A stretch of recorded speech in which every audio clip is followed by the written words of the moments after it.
Okay, so we're moving along in our agenda and our program. I want to welcome Ian Parker and Jennifer Gibson from Health Promotion Unit. These are two folks who are directly responsible for organizing this amazing event. So if you're mad about the rowdy MC or lack of coffee, talk to Ian. And Ian and Jennifer are gonna share with us about some of the things they've heard from youth about health behaviors and experiences. So I'm gonna hand it over to them and we will learn what they have to share. Just hold it. Okay. Thanks, Tosh. Yes, Jen and I were involved in making the agenda, and as we were sitting there listening to Clayton this morning, I was thinking to myself, what were we thinking when we put ourselves right after Clayton? A bit about us. This is Jen. She's lived in the Yukon for 5 years, and before working with us at the Health Promotion Unit, she was actually a clinical counselor at Mental Wellness and Substance Use Services. Awesome. Thanks. Click there, okay. And this is Ian. I'm lucky to call him my boss. Ian's lived in the Yukon for over 21 years. He's a father of 2, and before coming to Health Promotion, he's taught at several schools in Whitehorse. So, Jen and I have lots in common. We both mountain bike, we both share our desire to help create conditions in the Yukon where young people can thrive.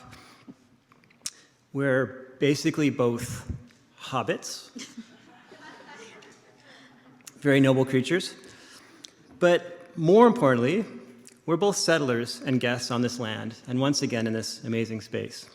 So thank you to the Kwalin First Nation, the Tonquitchin Council, for hosting us again on your land. Musty Cho to the elders and knowledge keepers in the room for sharing your time and wisdom. And a heartfelt thanks to Chief Lees and Chief Bill for your presence and your words. Also thanks to Minister McPhee for spending time with us this morning. With hearts full of gratitude, we welcome you to this event on behalf of the Health Promotion Unit of Yukon Government. To our visiting speakers, our special guests, you the participants, we are happy that you have chosen to come to this gathering, and we hope it will be meaningful for you in your role. We're going to tell you a bit more about where the idea for the event came from and offer a bit of a roadmap for how we'll spend this time together. So for about the next 30 minutes, we'll give you a quick overview of what the latest data tells us about Yukon youth and their health, including what youth themselves and people who work directly with them have told us. Then, based on that learning, and including through the work we've done in this area over the past couple of years, we want to propose that it's time to reconsider and reimagine how we're approaching this work of substance use prevention in the Yukon. A lot of what we know around young people's substance use and mental health largely comes from the Health Behaviors in School-Aged Children Study, or the HBSC. To help us share what we've learned from the study, we worked with Jocelyn Jo Strack to create a short video that summarizes the key findings, and we're going to share that with you today. Many of you will know Jocelyn, as she's the chair of Indigenous Research at Yukon University, and she was recently elected to the board of the directors for the Yukon First Nation School Board. As you'll see, when Jocelyn reviewed the data with us, she really saw herself in this, and it prompted her to really reflect on her own experience growing up in the Yukon. And to her full credit and the benefit of the project, she really personalized the film. Jocelyn really wanted to be with us here today, but she's in Egypt for COP27. So let's play the film. Dakalama Uye, Kwanlin Ninje. My name is Jocelyn Jo Strack. I'm a member of the Champagne and Ajac First Nation, and I grew up here in the Yukon. And as a teenager, I struggled. I was so sad, suicidal, bullied. I drank, ran away, and took risks with my body. Grade 9 was one of the hardest years of my life. Today, it appears that many of our young people are struggling even more than I did. We are working to understand the evolving challenges and strengths of our young people, and what it means to be healthy, to be whole. We often think of our bodies, how well we eat and how often we exercise, or of our minds, how well we do in school. But what about our hearts, our relationships and connections with family and community? What about our spirits, our connection to the energy of all great life and to the core of our deepest self, to our light. Every 4 years, Queen's University, supported by the Public Health Agency of Canada, takes a deep dive into the health behaviours and experiences of school-aged children across Canada, including here in the Yukon. In 2018, 73% of all Yukon students in grades 6 through 10 participated in the Health Behaviour in School-Aged Children Study, or HBSC for short.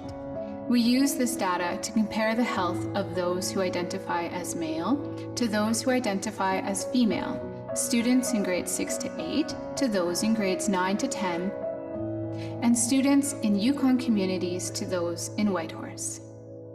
The HBSC study is a work in progress that strives to answer important questions about the health of our young people. We still have much to learn from many different groups, like our First Nations, about how future studies can best reflect and support Yukon people. With that, the 2018 study's findings are important to share because they are both devastating and hopeful. There are points to celebrate, like strength of family relationships and connection to culture. The findings about culture are especially encouraging because we know that students who speak their traditional language, who spend time on the land and participate in ceremony, tend to do better. This is a strength we can build on in the Yukon, with about 2/3 of students reporting that they feel connected to cultural and family traditions, and rural students being most likely to report being involved in cultural activities. As an auntie, a mother, some of the Yukon's HBSC study is heartbreaking to read. There are groups of young people who need more support, especially our girls in grades 9 and 10, and students living in the communities. There are concerns that affect all Yukon students, such as mental health or disconnection from heart and spirit. For example, since 2010, the number of students who reported feeling sad or hopeless every day has climbed steadily for all grades and genders. This is especially true for older girls in our communities. They are struggling more today than they have been since the study started in 2010. About 1/3 of all youth reported at least one indicator of depression. For girls in grades 9 and 10 in the communities, that number was 83%. Of those same girls, only 2% could say they felt confident in themselves. 83% of girls feeling depressed and 2% saying they are self-confident. Those are hard numbers to accept. This troubling trend for older girls in communities is one that we also see with respect to their physical, social, emotional, and spiritual well-being. When it comes to substances, students in community reported higher rates of alcohol, tobacco, and cannabis use. 41% of girls in communities had smoked tobacco in the past 30 days, compared with 12% of girls the same age living in Whitehorse. Questions about sexual health also revealed some troubling findings, but most would agree that having sex before the age of 13 is worrisome. Among sexually active students, this is the experience of 24% of Whitehorse girls and an alarming 41% of girls in the communities. For all boys in the territory, that number is closer to 20%. Unfortunately, dating violence is also a reality for many young women in the Yukon. About 1/4 of grade 9 and 10 girls living in the communities reported being physically hurt by someone they were dating in the past year. 1/3 of all grade 9 and 10 girls who responded also had been in a controlling or emotionally hurtful romantic relationship. Overall, the study identifies some real areas of concern, especially when it comes to the health and safety of our young women. But we also identified something that seems to reinforce the health of young people, and that is positive relationships. When youth reported positive relationships with peers and teachers in their community and in their homes, they were less likely to engage in risky behaviors like substance use, and more likely to engage in positive behaviors that promoted both physical and mental health. Positive, supportive relationships seem to be super important for all students as they move into higher grades, and they are especially helpful for rural students and girls. So what does that look like? School climate plays a part. When students reported a positive school climate, in other words, when they felt that school was a place they felt accepted, only 15% reported feeling low or depressed once a week. Among students who felt the school climate was negative, that number was much higher, at 50%. The flip side of those numbers is that 76% of students who felt accepted at school reported feelings of self-confidence, while only 42% of students who did not feel accepted said the same. Feelings around school seem to be closely linked with the use of drugs and alcohol, with students who feel good about the school climate less likely to report using substances. Similarly, students who felt supported at home by their families were less likely to smoke, drink, and use cannabis. So what can we take away from all this? What does it mean when it comes to helping young people thrive? It means that building strong relationships is really important. Strong relationships give students the support they need to feel connected and confident so they may engage in meaningful activities and strengthen their sense of self. One of the most impactful ways to achieve strong relationships is through reconnection. Reconnection with culture, spirit, self, community, and the land. If we want to reverse the negative student health trends we've been seeing since 2010, we need to pay attention to the results of studies like this one and find ways to actively support students when and where they need it. There are no quick fixes here, but identifying the problems or risk factors and the strengths or protective factors gives us some insight about where to start. The most powerful tool we have available is us, those who want to hold up our young people and support them in schools, at home, and in the broader community. When parents, educators, other adult supports, and youth themselves make time to reach out, connect, and engage with each other, it deepens and strengthens our connections and profoundly benefits the health of our young people, especially those who might be struggling. For myself, my greatest gift has been to find my role within our Yukon, to be able to give, stand, and lead for those coming behind me. It took a lot of self-awareness and tender care to journey through my trauma. It took reconnecting with my culture, the land of our ancestors, their voices, and the strength and determination of our communities. Most importantly, it took reigniting the light, the fire of my being and spirit so I could walk with confidence, with love, and now great belief in the strength and power of our young people. Tlahu, that is all. Goodness cheese.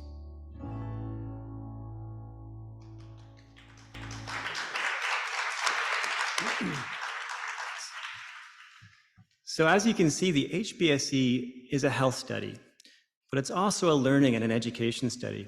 I'm sure you agree that we have to stop disconnecting health and learning, because we know that when students are healthy, they learn better. They're more likely to show up for school, they're more likely to graduate. Incidentally, as a side note, the 2022 HBSE data collection is happening as we speak in grades 6 through 10 classrooms throughout the Yukon, and we'll be sharing the results with you in 2023. So just to summarize in broad terms what we learned in 2018, as Jocelyn was talking about, Yukon student outcomes are generally worse than those in the rest of Canada, but there were some encouraging findings. You can see them here. Overall, the majority of Yukon youth reported positive relationships with their families. Living in urban areas, or Whitehorse in our case, is associated with a higher prevalence of positive friend behaviors. And in general, students in the Yukon tend to feel accepted and cared for by their teachers. Numbers 1 to 3 there are encouraging because they're all associated with more positive health outcomes, fewer negative outcomes, but unfortunately they're not true for all students in all locations. In fact, they're mostly true of kids in Whitehorse, unfortunately less so for kids in rural communities.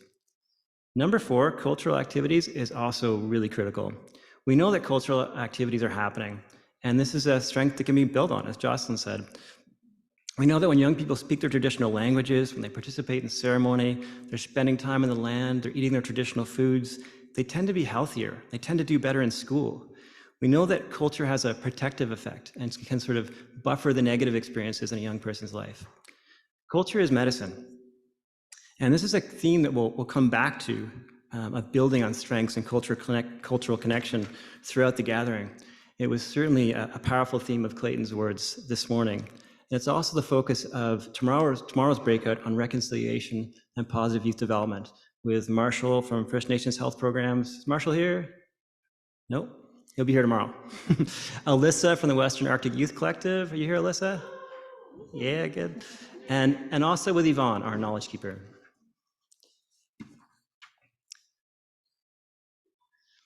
So HBSC has also revealed some really significant concerns. To the first one, rural students are systematically reporting more health concerns than their counterparts in Whitehorse, and this is really clear in the data. To number two, this finding is especially true for rural girls in grades 9 and 10, who are consistently reporting the most negative health experiences. And this is especially the case with respect to their mental health and with respect to the quality of the key relationships in their lives. That's why one of the breakout sessions tomorrow with Nat from WCB, Nat, and with Alexandra from Healthy Schools BC. Are you here, Alexandra? There she is. That breakout will be focused on engaging young women in positive youth development. To number three, transitions, it seems that younger students are doing better than older students. And although some of this can probably be explained by just development, such as increased engagement in risky behaviors or increased influence from your peers, it seems that the health and safety of younger students, the sort of grades 6 through 8s, is being compromised as they transition into the older grades. And finally, this is probably the most important finding, and Jocelyn did touch on this. More youth are reporting mental health problems over time.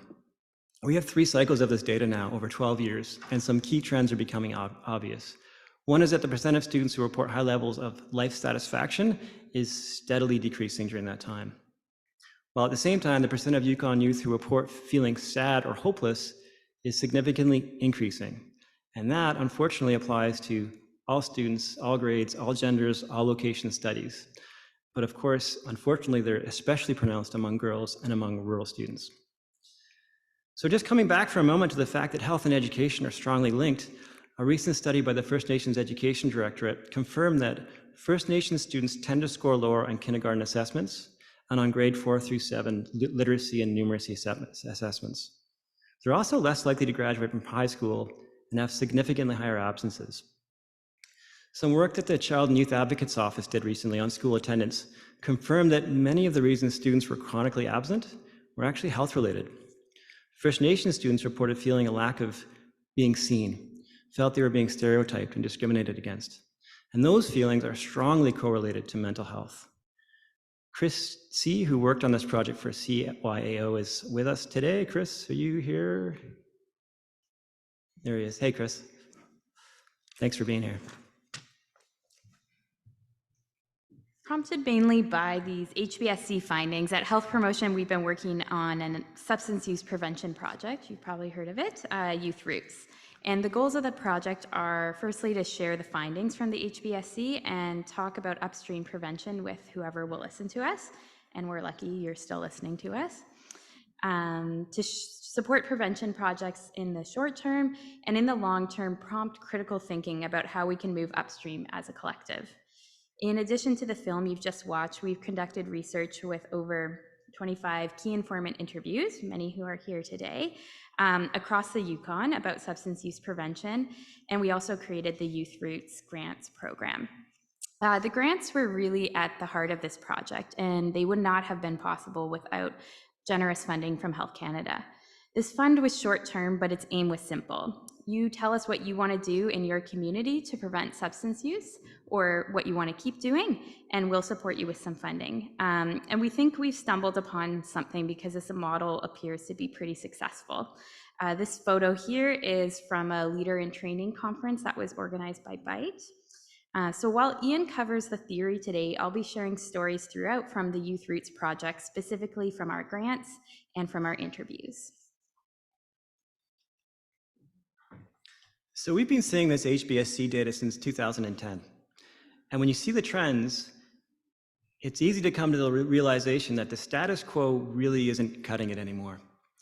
Because at best, we're just not having the impact that we want to have. And at worst, at least according to some indicators, we're actually going in the wrong direction.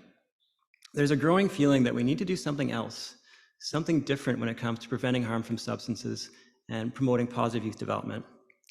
During the last few years, we've also become aware of some new thinking about substance use prevention that has been emerging from places as far away as Iceland, and we'll hear about the Planet Youth model during tomorrow's keynote, and closer to home from organizations like the Students' Commission of Canada.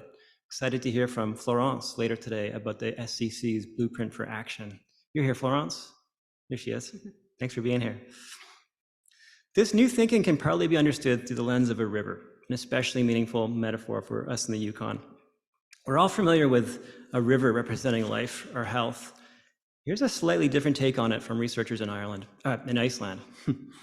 In this model, health is dynamic and flowing like a river. Death and disease are represented by the waterfall, and then higher up from the waterfall, we find protective and passive interventions meant to mitigate the effects of poor health. Even higher than that, we find health education, or an improved knowledge of health, with health promotion the furthest away from the waterfall. And this is where we're empowering people to try and take control of and improve their own health. We know that some are born closer to the waterfall and they have to struggle to stay afloat. Others are born closer to the opposite bank and they can sort of float along more easily because they have more opportunities and more resources at their disposal. This is where the 40 developmental assets model that Gordon and Chris from the Youth Directorate have been promoting is so important. The more of those 40 assets or traits, values, or experiences that young people have, the more likely they are to thrive, make healthy choices, and avoid harmful behaviors.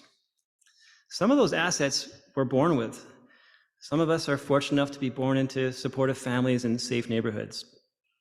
Other assets we sort of accumulate as we develop, like access to culture and positive physical spaces, support from mentors and coaches and other adult allies. I think Gordon and Chris are with us online. Hope you're feeling better, Chris.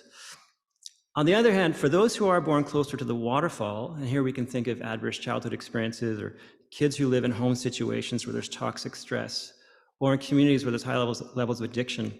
For these kids, we promote and celebrate the concept of resiliency. Resiliency is really important. Sarah's song this morning, opening about resiliency, was amazing. I'm definitely not here to knock resiliency. But I do think sometimes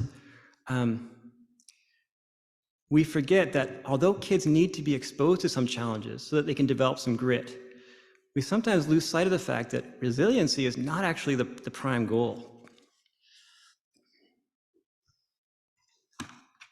Ideally, we don't want kids to be forced to develop resiliency, to have to sort of swim against the current in order to survive or to thrive. What we really want to do is put them in healthy and positive environments where they can swim with the current, where they can sort of go with the flow. This theme of positive social and physical environments will be explored in one of the breakouts tomorrow with Joe from the Skate for Life Alliance. Joe's here. Here he is at the back. Hey, Joe. With Roger from ARPE. You here, Roger? He'll be here tomorrow. And Isabel from BGC. I think I saw Isabel this morning. Hey, Isabel. When we asked our key informant interviews about the best way to do substance use prevention, they all agreed on focusing on environments where youth spend their time as the most important thing. But it was more complicated than just providing sport or recreation opportunities. The quality of these environments really mattered.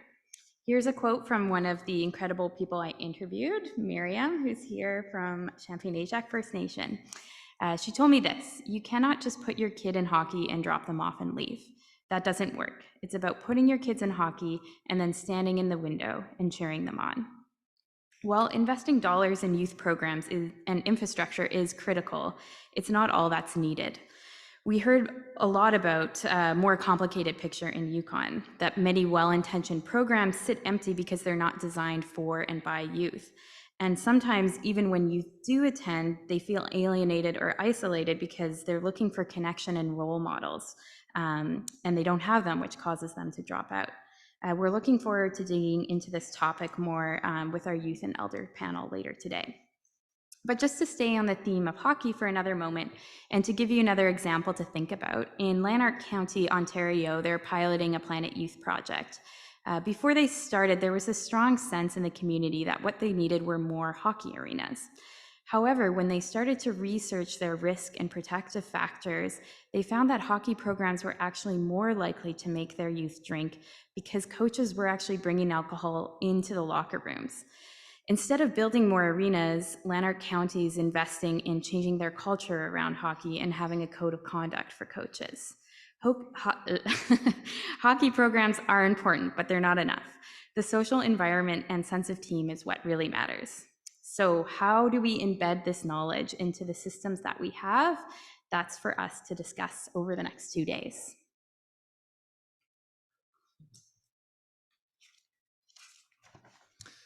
So one of the mistakes we've made in the past is to assume that if we simply give kids the right information, if we educate them, scare them, judge them, even mock them for using substances, think, don't smoke, that they'll make the so-called rational choice.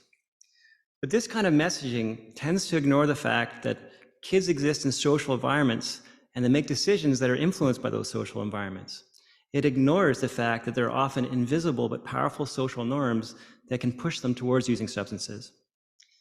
In fact, it could actually be argued that a lot of kids who are using substances are already acting rationally, especially true of First Nations, Inuit, and Métis kids, where higher rates of substance use and other negative health behaviors could be seen as a perfectly rational response to the wounds of colonization.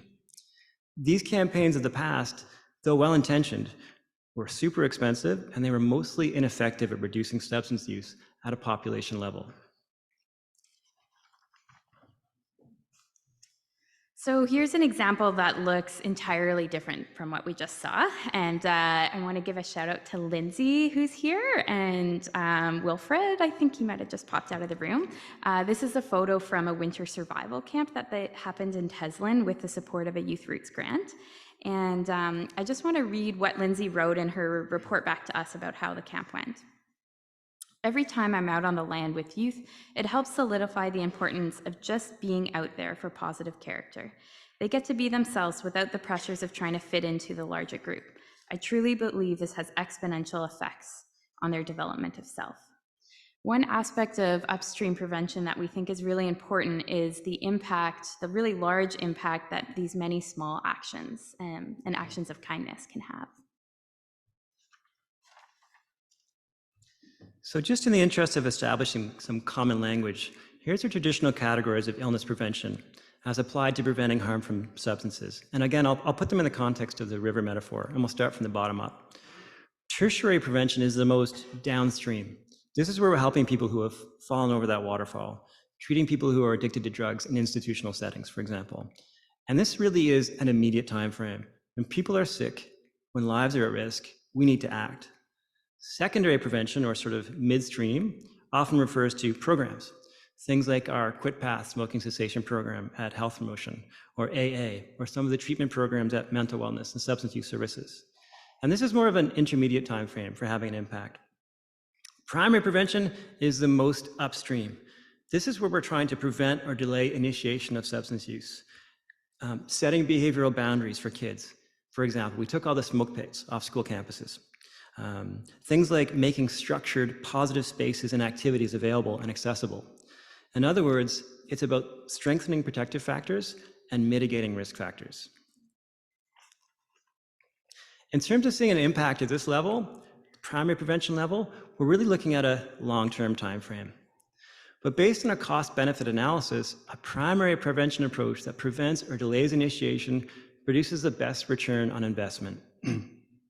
It's been demonstrated that for every dollar spent on primary prevention, between $4 to $18 are saved in downstream healthcare costs. In Iceland, by focusing on primary prevention, they were able to reduce the need for addiction treatment among 20-year-olds by more than half. That's a lot of young people being pulled from the river before they go over the waterfall, and it translates into massive downstream healthcare savings. Also, common sense tells us that if addiction, mental illness, chronic conditions are really hard and really expensive to fix, it's best to prevent people from getting addicted in the first place. And the best way to prevent people from getting addicted is to prevent or delay initiation. It's been demonstrated that for every year we can delay experimentation, the less likely we are to see problematic substance use later in life. There's a big difference between a 14-year-old and a 16-year-old in terms of brain development, sense of self, or sense of self-agency. Here's another example of primary prevention from our Youth Roots grants. This is from the ILC, and they use their grants to have Mount Sema days throughout the winter. So this is a story from Maura. I don't think Maura's here today. I'm sure she wanted to be here. And I'm just going to read what she wrote. We have one Ukrainian immigrant student at the ILC this year, and as you can imagine, it's been a stressful couple months for him and his family. He still has many family members in the Ukraine living along the border with Russia. The staff convinced him to participate in the Mount Sema field trips to take his mind off the situation in Ukraine and to have positive experiences outside and to build friendships with students his age. He hasn't been skiing since he was a young child. He was so thankful for the opportunity, he hugged me when we got back to the ILC. He was surprised at the beauty from the top of Sema and that he made a friend with another ILC student. He attended 2 other Mount Sema field trips after that first outing. Mount Sema was the most positive experience for him since moving to the Yukon. And about a year later, Maura just sent us an update on how he's doing. So he's now graduated after working super hard, especially on his English 12, and he's got an apprentice position as an electrician, and he's still enjoying SEMA and is even bringing his mom to the hill. So, little trader time moment. When he got here, he didn't have any ski gear. He recently had his birthday, so he's got a jacket and pants, but he's still looking for boots and skis. So if anyone has any connections and wants to connect with Maura or myself, if you have equipment you can donate, that would be amazing. Back to our presentation, providing youth with these positive physical and social spaces in the day-to-day might not look like heavy work, or it might look like just having fun. But when done well, these interventions really do add up to something exponential, as Lindsay said, even though we might not see the results today or tomorrow. You can repeat your ad at the end if you want to, just like on Trader Time. Thank you, Tosh. It says here pause for laughter. I don't know specifically for Tosh. If we want to get better at preventing or delaying substance use, we should probably try to agree on what causes it in the first place. This is where we traditionally think of things like kids are just bored. They're making dumb choices. They have poor mental health. Those things mostly lie at the level of the individual. Those things might actually be causes, but they're also symptoms of bigger issues. What we want to do is get at the cause of those causes, the social and environmental risk and protective factors. And those factors, the so-called cause of the causes, are more of a collective responsibility. And that's something that Clayton touched on this morning. This also explains why sometimes the best substance use prevention often doesn't focus on substances at all. So when we started our research, speaking with experts across the Yukon, we were kind of hoping or thinking we'd get these 2 organized lists of risk factors and protective factors. But interestingly enough, we heard a much more complicated story because the same environment can either be the site of a risk or protective factors, or both. So for example, when I asked our interviewees about what is the most important thing to prevent substance use, nearly everyone referenced home or family. And here's a quote: "There's nothing in the child welfare system that can replace the benefit of having a full-time guardian who loves and supports their youth." When I flipped the question and asked about the risk factors, the same theme came up: home and family, but this time talking about exposure to substance use in the home and intergenerational trauma. What we heard clearly is that the quality of environments where you spend their time is extremely important. And instead of looking at specific risk factors, what we learned is we need to change our lens and look at environments and look at relationships and the potential that each of these have to really support youth. I'll give you one more example. Let's look at youth employment. A negative work environment was described as another place where youth could fail or feel alienated from their culture and family.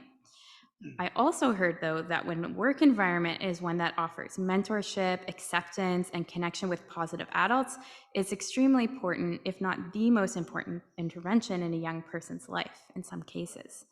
Getting at the cause of the causes, as Ian mentioned, means looking at youth substance use not as a youth issue at all, but rather as a community responsibility across all these environments. So here's two truths about substance use prevention that have been confirmed over and over again in the literature. Turns out it's rarely random who is using substances in a population. There are risk and protective factors that affect initiation, progression, and maintenance of substance use. This is important because it means that it's possible to identify subgroups in a society who are at greater risk of harm from drug use. We also need to start thinking long-term. As Minister McPhee mentioned this morning, generational problems call for generational solutions. Behavior change is really hard. There's no quick fixes or magic bullets. And these are issues that can't be changed by short-term educational programs that focus on individual behavior. Short-term, individual-focused programs are really only good for producing short-term, individual results. Kids don't grow up in programs. They grow up in families and neighborhoods and schools.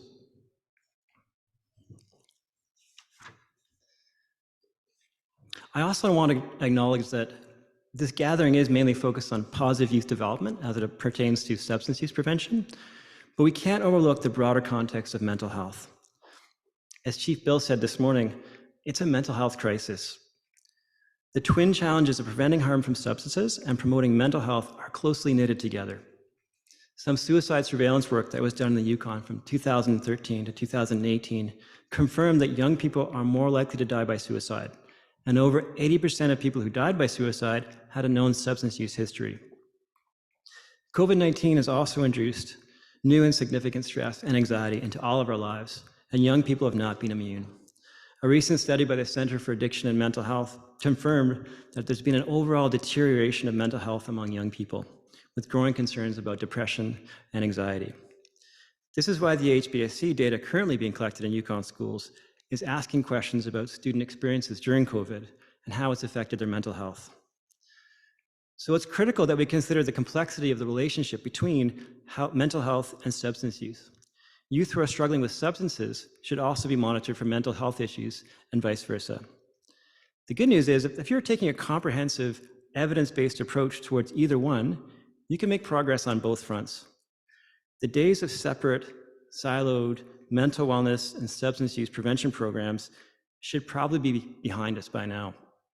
It turns out that when they're done effectively, they often look the same. And again, they may never even mention substances or mental health.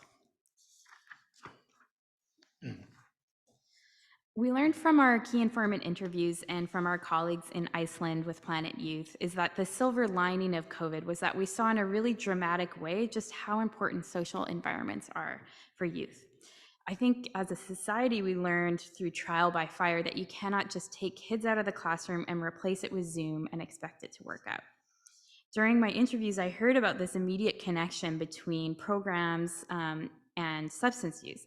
The moment folks had to cancel a program because of COVID, they saw a rise in problematic substance use. So to wrap up, we want to acknowledge and celebrate some more people who've contributed to this project and who are here with us today, and leave you with a couple more stories. This is Andy Slade. He applied for the Youth Roots grant with Renee from YAC with a really strong vision about the positive impacts that music can have on youth in terms of managing anxiety, self-regulation, and how it could be a place for youth to connect with positive, healthy adults. Andy wanted to make his music lessons accessible and kind of get rid of the traditional learning model, instead base all his lessons on kids' passions and interests. I think this photo really captures the magic about what was happening in his lessons, and I'm just going to read what he wrote in his report back. There was one youth in particular who was very inspiring to work with. He's an extremely talented young man who came in with a guitar and a love of Stevie Wonder. I showed him the correct form and chord changes for one particular song, and he was able to play it almost immediately. Thereafter, every session he came to, and literally every remaining one, included at least 10 minutes of the two of us playing the song together, while other youth and staff in the center watched. Attached is a photo of him and I during one of the many lessons I gave him. And I did have to crop this photo, but there's a bunch of people watching them. Without the help of Youth Roots, this project cannot have happened, and the enthusiasm for music shown by young people I met may have been another lost opportunity for them. I'm very grateful indeed for the means to provide access to music education and all the power that it brings. I think Andy's here. I thought I saw Andy this morning. You here, Andy? I had to leave. And lastly, we've got Nat, who has really tirelessly been supporting us to organize this conference. And she is an incredible person to work with. She created the Iron Women Girls Running Group, and here's what she had to say about her program. This project has been the highlight of my career, full stop. I started this as a 6-week pilot project, and now I see no end date in sight. When the first person signed up, I couldn't believe someone would show up. We went from 5 to 10, and now we have 18 girls coming in every week. And I think you've got a run club this week, right? Now we've got 40. Every week we meet to run drill with a focus on movement. We play a ton of games and we talk about the ways we can support our mental health, such as sleep, grit, and positive self-talk. These talks are short, but we revisit them and highlight them throughout our runs. Many of the girls don't play other sports, and we provide a safe space. They are a team through and through. Even though the girls come from different schools, they are still excited to spend time together. We believe these stories tell us a lot about the direction that we'd like to go in terms of youth substance use prevention. It's a direction that's dramatically different from DARE, Just Say No campaigns of the past, and really values relationships, even love, as the input to good programming, not the outcome or result of the program. Okay, moving to wrap up. I want to leave you with 2 final thoughts. The first is that the way we've been approaching it until now, substance use prevention that is, clearly isn't having the impact that we want to have. We need to rethink what substance use looks like. We need to move upstream. We need to bring together people who don't work or collaborate with each other enough.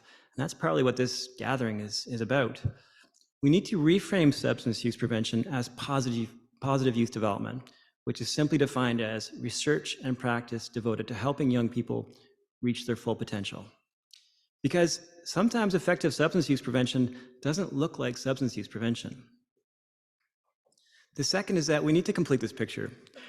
We're offering this info about what we think we know about youth health with humility. We have this data based on what we've been told, but we know it's not the whole story. We need to reinforce it with other sources of data, including what you are seeing and experiencing in your own communities. We need to combine these sources of info so we can agree on what is happening and, most importantly, what should happen next. And this could look different in each community. As Chief Bill said this morning, there is a path forward, but much of it is uncharted. So the 2 keynotes to come, today and tomorrow, with the Students' Commission of Canada today and Planet Youth tomorrow, they'll both offer potential roadmaps for us going forward. Roadmaps that are based on many of these same principles. And then tomorrow's breakouts will focus on what's working well and what are the strengths we can build on. To close, we invite you to engage in this time together with an open heart and an open mind. We're really looking forward to learning and all the sharing that'll happen among us together in this space. Ganesh Chis and Mashicho.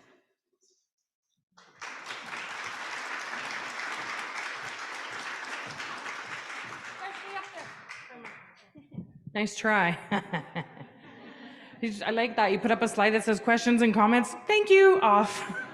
Because I was heading to the gift table. Ah, yes, that's true. Also, for what it's worth, I am a big Trader Time fan. If you haven't tuned in a while, man, there's some good things that happen on there. Anyway, we want to open the floor first to questions and comments. We've got 15 minutes, and then I think Cass and I have a little bit of reflection that we want to do if we've got time. But first, I want to just see if there's people who have comments. We've moved the mic to the middle because Blair felt bad for me for running. So it's now right there. And also online, if you just either raise your hand, we can find your comment or put it in the chat. And I think, Blair, if you're able to, can we go back to the last slide before, like the last 2 summary, or the summary slide? Oh, Jesse's going to do it. Because I think there's two pieces there that can help us frame this conversation. And I think a lot of what I heard Ian and Jen talk about is shifting the norms. What is normal and how do we do that and what's a good way? And so if you've got something that you can think of about that in your own experience helps to fill this picture or is about shifting a norm, now would be a good time to share. Anybody online? Yeah, please. We need the middle mic on. Yes? Okay. Hi, I'm Jolene. I'm a school counselor at St. Francis Vanier. I was just wondering if there's any conversations about bringing more mental health and wellness counselors or youth workers into the schools. I'm one of, I guess I'm the only school counselor there right now, and I'm the only person that's like trained in these things.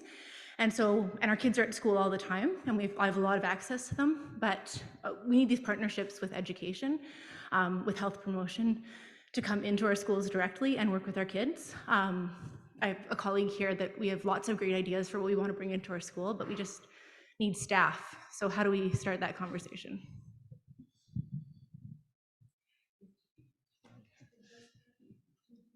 Well, I think we can't say enough that we need to stop disconnecting health and learning, because we seem to do this, right? With Department of Education's over here and Department of Health's over here. I know someone from Department of Ed who is a really strong advocate of this, and her name is Liza Manola. She's sitting at the back. I guess I just did put you on the spot, Liza, but I know that Liza is working on this. She and I have worked together over the years on trying to really knit together the two departments. To your question, though, about presentations and support in schools.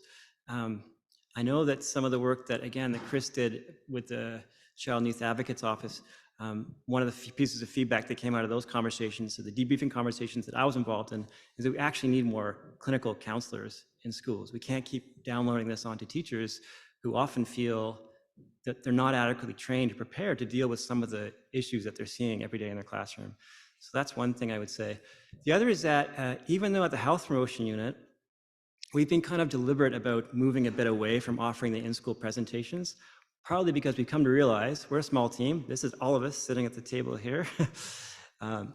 We realize that with such a small team, we can only get to so many classrooms, and that might be far more effective to have this sort of capacity building model.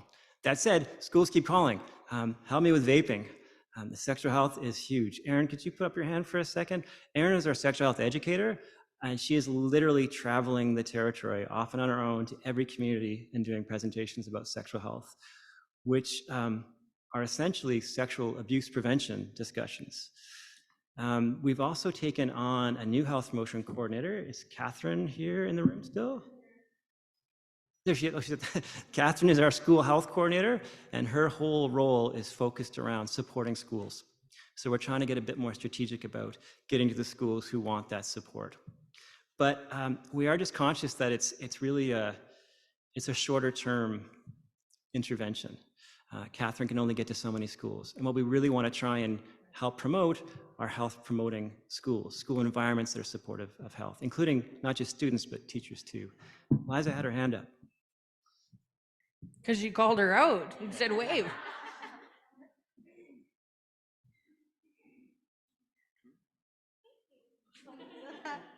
That makes me feel good. I have such high anxiety talking in front of a big group, but I want to echo what Ian said and address Jolene's concerns. So when Ian's talking about the health behavior of school-age children and the data that's come out, we're well aware at education things are dire. We can be open and honest about that, and we expect this year's data that will come next year will probably be worse than it has been for the last couple of surveys, given COVID. So you might have heard about education in the news lately for a variety of reasons, but there is a new team I'm so nervous, my voice is shaking. Okay, I'm probably red. Like this is hi on Zoom. Yeah. I just speak with my heart that Ian and I have worked together for a long time, and there's been ups and downs and waves in terms of true partnership and When changes come, oftentimes those connections we get disconnected. We have a new team at Education. I'm one of the members of the RISE team. I'm the manager. It's called Reimagining Inclusive and Special Ed. And the big project, my big project, is reimagining mental health in Yukon schools. And so I'm not talking about the absence of mental illness. I'm talking about comprehensive mental health and what that means, including spiritual health, cultural health, including sexual health, including mental illness, including interventions, but also prevention. God, I'm shaking right now. But this is the time for change. I've been to so many of these type of meetings where we talk about this is the time, this is the time. This is the time where change is actually happening. Ian, you got to check your inbox, and I need to talk to you because something exciting is happening. But I guess I'm saying in front of you all, there is a real commitment to have a true collaboration and a true comprehensive approach to well-being and mental wellness in all schools for all Yukon students, which will also, of course, impact all Yukoners. And we're also, as part of that, Jolene, looking at what other services, in addition to clinical counselors and school counselors, what other interventions and prevention models. And there's another thing, but I'm just way too nervous. So we're working on it. Things take time. They take longer than all of us want them to take. But like, you have people who are committed to doing the good work. And so I'm one of those people, and that's my commitment, is to do a good job on this project. I'll be talking to so many of you about it, and sorry to take over, Jolene. Sorry, I just wanted to speak to that this is the time, and it's gonna happen. Thanks, Liza. Man, you did good for being nervous. Didn't swear once. You did fine. Question, comment from online. Cass is going to read out into the mic.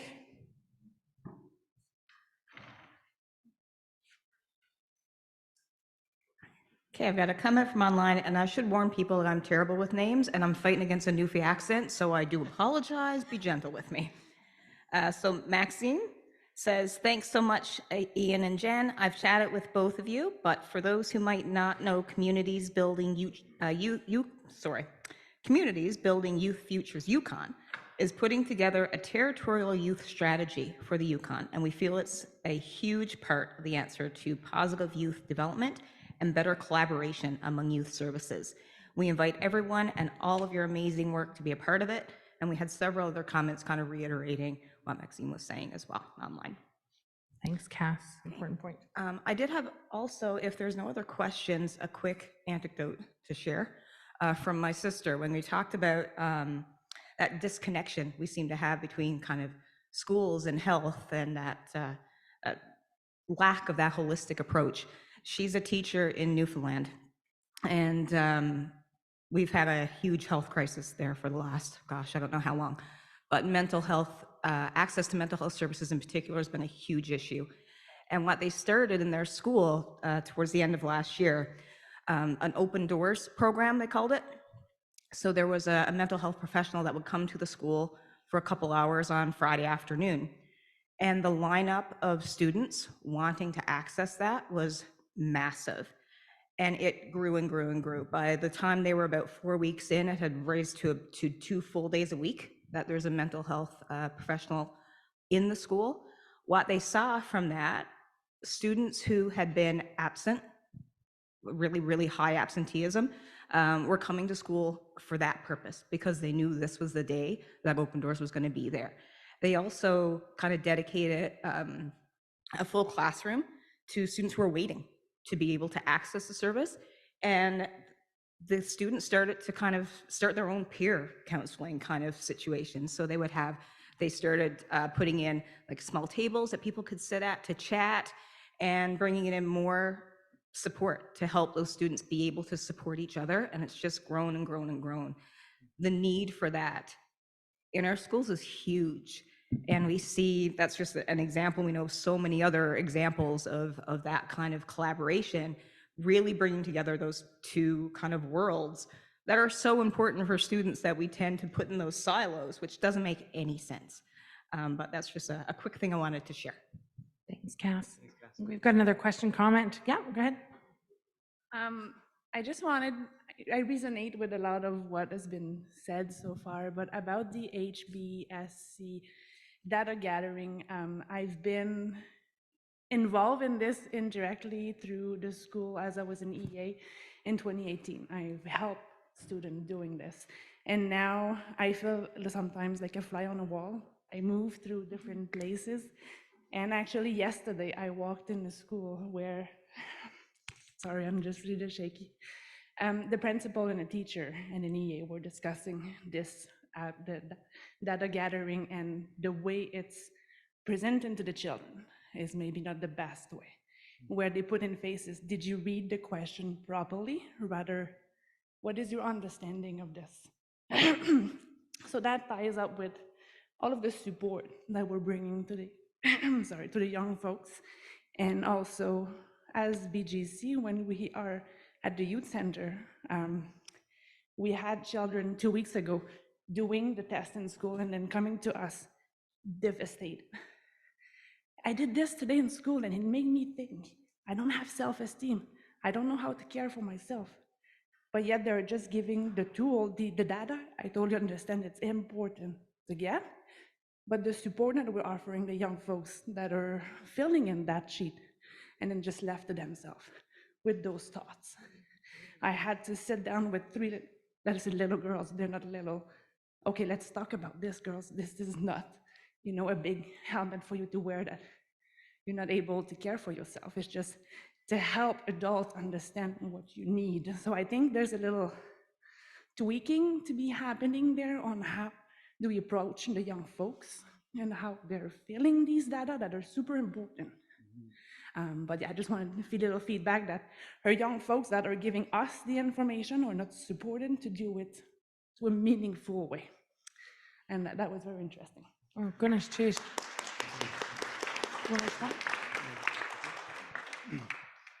Thanks, Isabel. You're raising some really important points, and we completely agree. The HBSC is limited in the sense that it happens in 43 countries. It happens all over Canada. So there's lots of interests that are sort of being balanced. I am happy to say that through working with Queen's University and our counterparts in NWT and with lots of local experts here in the Yukon, that we've taken that standard questionnaire and we've adapted it so that it can be better reflective of the lives of kids in the North. It's far from perfect. And I think you're also raising, you've also raised another really good point, that the experience of answering those questions can be really difficult for a young person, even from a literacy point of view, but also from the strong feelings it can sort of evoke. I do want to say that we have taken a few steps to try and mitigate some of that. At every school where we collect the data, we provide the students with a card that has the number of the Kids Help phone and a Reach Out Yukon. And then we also provide a sheet that has a list of resources that are available in their community. So we've told the kids, these are resources in your community if you're feeling upset after answering this. And we've also alerted the resources in the community, hey, this study is happening, you might have kids with heightened emotions. So even though it really is difficult to hear how hard it was for the young person you're referring to, I do feel kind of reassured that at least she did feel comfortable enough to approach you or others to say, I'm feeling bad about this and I want to talk about it. I do think that's a positive thing. Yeah, and I just want to add that I think that's a really challenging part about collecting this data. And sometimes the, I guess, approach is just to not ask those questions at all because they're going to bring up triggering topics. And that's kind of a big challenge for us at Health Promotion is when, and education as well, when we get this data back, like that's why we're so moved to try to share it and try to prompt actions because it is so challenging. So I really appreciate you bringing that up. And thanks for all the work that you're doing in the Junction. Yeah. Great. Another question from the floor? Yeah, maybe more of comments, but I know it's almost lunch or it is lunch, so I'll be brief. I'm trying to think, how do I summarize all that I have to say in a couple of points, which I always have a lot. But I'm from Beaver Creek, from the traditional territory of the White River First Nation, and I'm grateful to be here and having this conversation. I'm the school principal and teacher because there's only 5 students in our school. And I think to complete the picture, if the adults are not okay, the kids are not okay. So that's number one, and especially working in education, as we know, and in anything, any field right now, anything in the world, to be alive right now is stressful, right? So we need to be okay. And also that the science backs up all of this. To connect the science, the actual neurobiological scientific data backs up every cultural practice, everything that First Nation Indigenous people have known for thousands of years, that we need to start to look at, listen to them and the data and bring that together. And to shift, what does school mean? What is our purpose? Because Beaver Creek is never gonna get a clinical counselor. And so what can I do for earlier prevention? I always go back to the metaphor that I use is when nobody recycled, where did we start that teaching? With little kids. And now that's a thing that we do.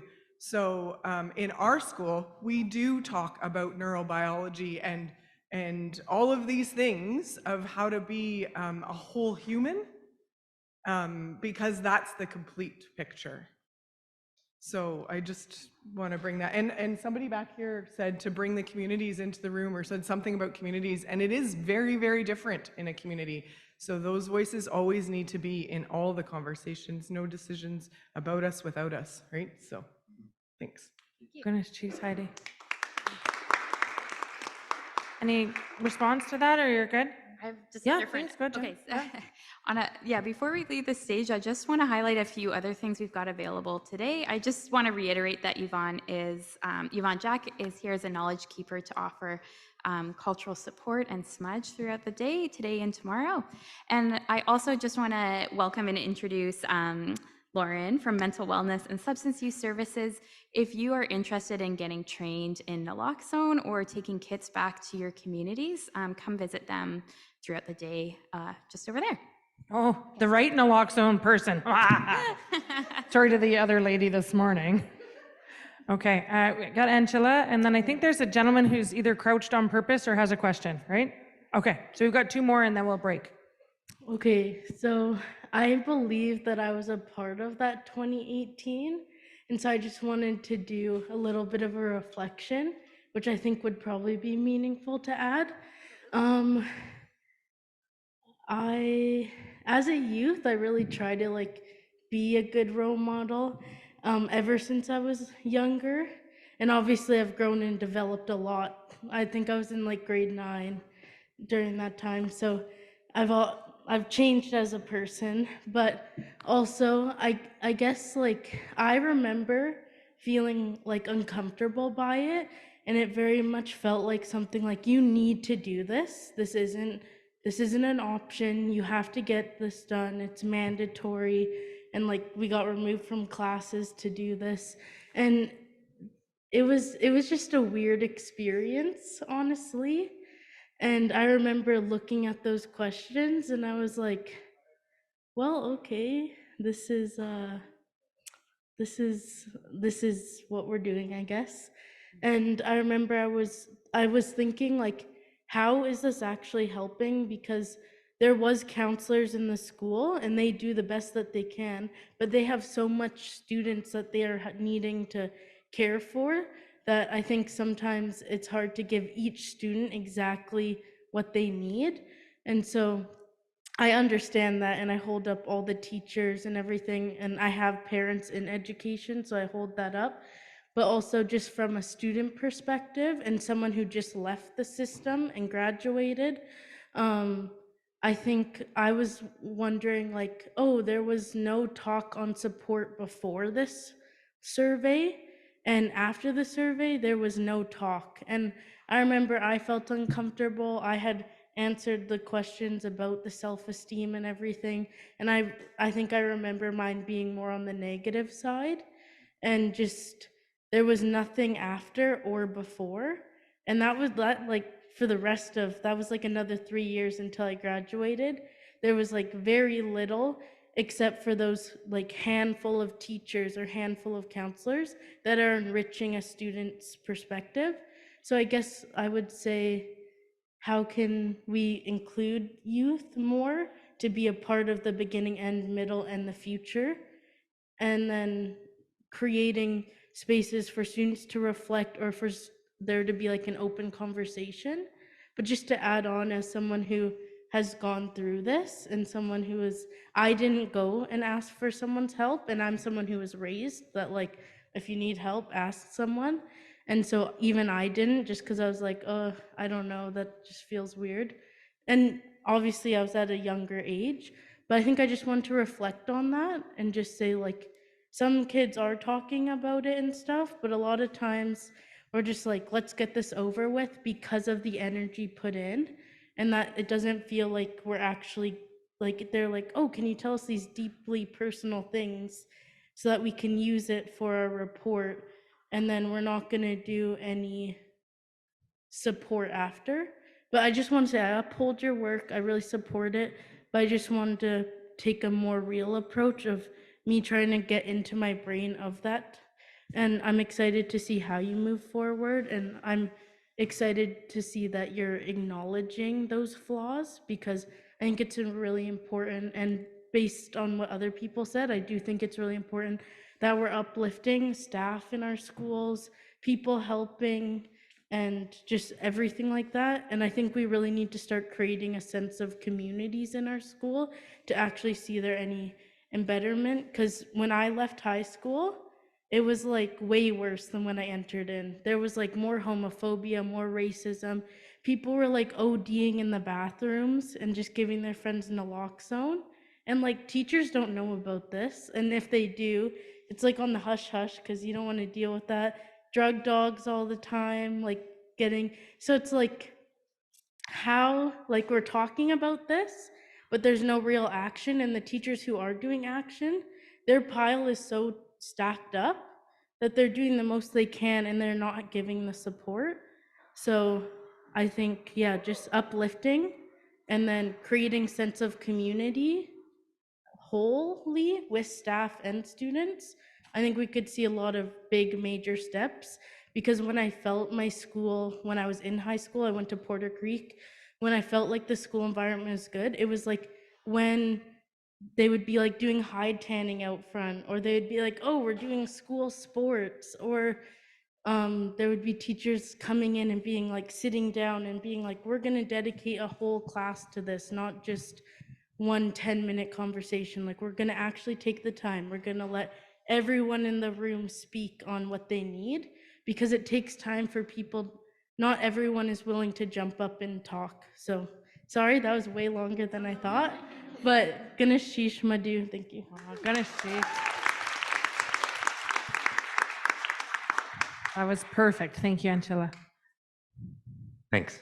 And thanks for the work you're doing. I'm curious, to complete the picture, every month I'm kind of coming across a handful of new youth who, for the last few years, haven't been connected with the school. They're school-aged, but they're not in school. They have either been kicked out of the school, shuffled to a new school, and then kicked out of that school, or told to attend virtually, or just have disconnected themselves since school went online.